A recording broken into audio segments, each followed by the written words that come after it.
జనం జనం జనం జనం జనంలో రాజకీయ రణం.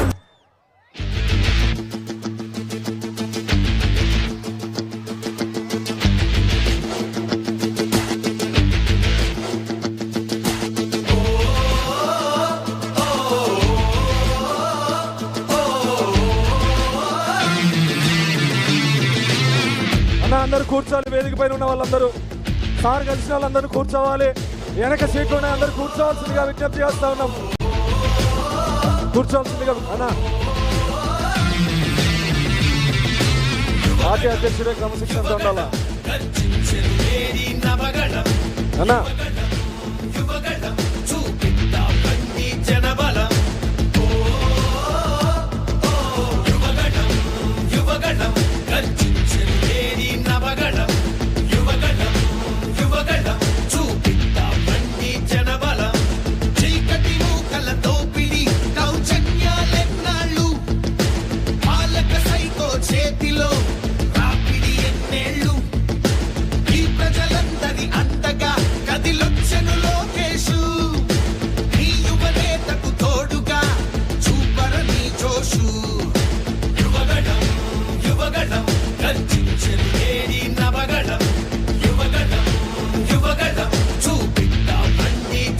లోకేష్ గారిని కలిసిన వాళ్ళందరూ ఎవరి సీట్లలో వాళ్ళు కూర్చోవలసిందిగా విజ్ఞప్తి చేస్తా ఉన్నాం.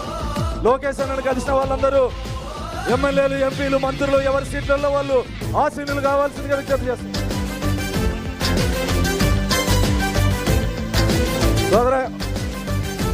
సాంగ్ ఆపాలి. బీటెక్ రెవెన్యూని ప్రసంగాన్ని కొనసాగించవలసిందిగా విజ్ఞప్తి చేస్తాం. దయవుంచి ప్రతి కార్యకర్త కూడా తెలుగుదేశం పార్టీ జెండా చేతిలో పెట్టుకోవాలి. ప్రతి చైర్ దగ్గర కూడా జెండా పెట్టాం. దయవుంచి మన ముఖ్యమంత్రి గారు చంద్రబాబు నాయుడు గారు వచ్చినప్పుడు మన జెండాతో స్వాగతం పలకాలి. దయవుంచి ఇటు సైడ్ ప్రతి ఒక్క గ్యాలరీలోనూ కూడా ఉన్నాయి. దయవుంచి అందరూ కూడా చేత పట్టుకుని ఉంచుకోవాలని చెప్పి కోరుతూ ఉన్నాం. బీటెక్ రెవెన్యూ కొనసాగించి. అందరికీ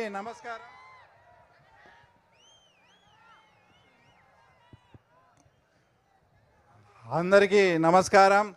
తర్వాత ముఖ్యంగా మన తెలుగుదేశం పార్టీ ఆవిర్భవించినప్పటి నుంచి కూడా ఎన్నడూ కూడా కడపలో మహానాడు జరగలేదు.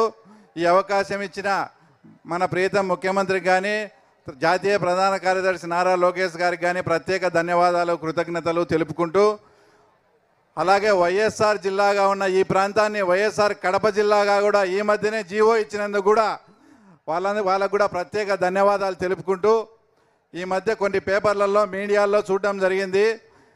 అంటే ఇక్కడ జగన్ ఇలాకాలో, జగన్ అడ్డాలో మహానాడు జరుగుతూ ఉందని. 2024కు ముందు ఏమన్నా ఇది జగన్ అడ్డా, జగన్ ఇలాకానేమో. 2024 సార్వత్రిక ఎన్నికల తర్వాత ఇక్కడ ఉమ్మడి కడప జిల్లాలో 10 సీట్లకు 7 సీట్లు గెలుచుకున్న తర్వాత ఇంకా ఎక్కడ జగన్ అడ్డా ఉంది, ఇంకా ఎక్కడ తర్వాత జగన్ ఇలాకా ఇది?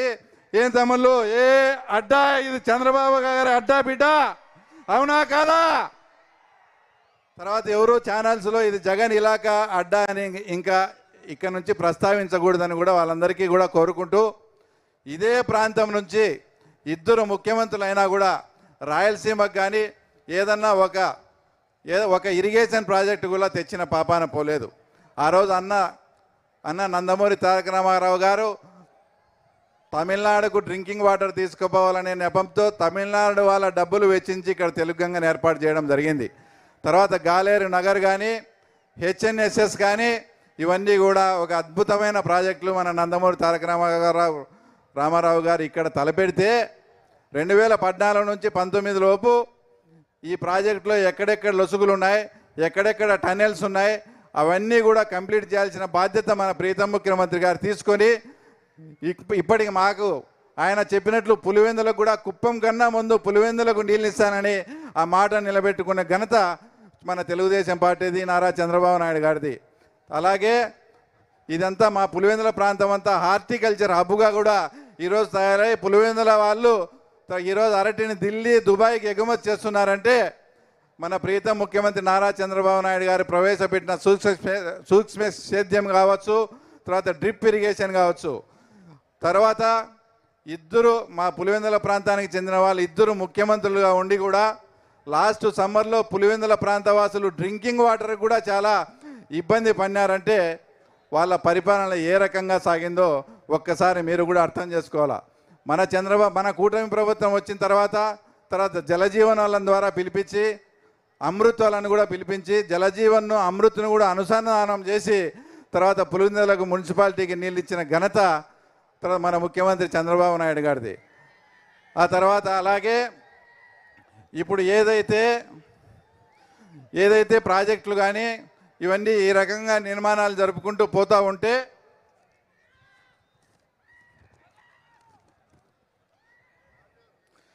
ఆ తర్వాత ముఖ్యంగా కడప జిల్లాలో ఉండేది వచ్చేసి నిరుద్యోగ సమస్య. మన గత ముఖ్యమంత్రి 5 ఏళ్ళు పరిపాలన చేసి కడప జిల్లాకు ఒక్క పరిశ్రమ కూడా తేలేదని ఈ సందర్భంగా మీకు గుర్తు చేస్తూ ఉన్నాం. తర్వాత ఈ మధ్యనే మన ప్రీతం ముఖ్యమంత్రి చంద్రబాబు నాయుడు గారు ఒక్క 10 రోజుల్లో జూన్ 10వ తేదీ జిందాల్ ఫ్యాక్టరీ వాళ్ళతో మాట్లాడినాం.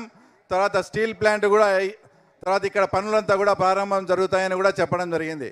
అలాగే గతంలో ఉన్న ముఖ్యమంత్రి గారు అప్పుడు ఢిల్లీలో ఏదైనా స్నేహ సంబంధాలు ఉన్నా కూడా ఆయన కేసుల కోసం ఆయన స్వలాభం కోసం చూసుకునేడే తప్ప ఏ రోజు కూడా ఒక పరిశ్రమలు తేవాలని కానీ ఇంకోటి కానీ ఆలోచన చేసిన పాపాన పోలేదు. అదే మన కూటమి ప్రభుత్వం వచ్చిన తర్వాత మన కడప జిల్లా ప్రాంతంగా ఇక్కడే దగ్గరలో ఉన్న కుప్పర్తిలో 3,200 కోట్లతో పారిశ్రామిక క్యాడర్ని ఏర్పాటు చేసి ఈ కడప జిల్లాలో ఉండే నిరుద్యోగ సమస్యను కూడా తీర్చేదానికి మన లోకేష్ బాబు గారు కూడా సంకల్పం చేసుకుని ఆ తర్వాత ఉండడం జరిగింది. ఈ విధంగా మన పార్టీ కానీ మన ప్రభుత్వం కానీ ఈ విధంగా ముందుకు వెళ్తూ ఉంటే మనకు అపోజిషన్ పార్టీని కనుక చూస్తే వాళ్ళు ఎప్పుడు బయట ఉంటారో తెలియదు, ఎప్పుడు లోపలికి పోతారో తెలియదు. వాళ్ళ కుటుంబ నేపథ్యం ఒకసారి చూడండి. గతంలో అంతకుముందు రాజశేఖర రెడ్డి గారు ఉన్నప్పుడు కూడా అప్పట్లో మైనింగ్ డైరెక్టర్గా ఉన్నటువంటి రాజగోపాల్ కానీ శ్రీలక్ష్మి మేడం కానీ వాళ్ళంతా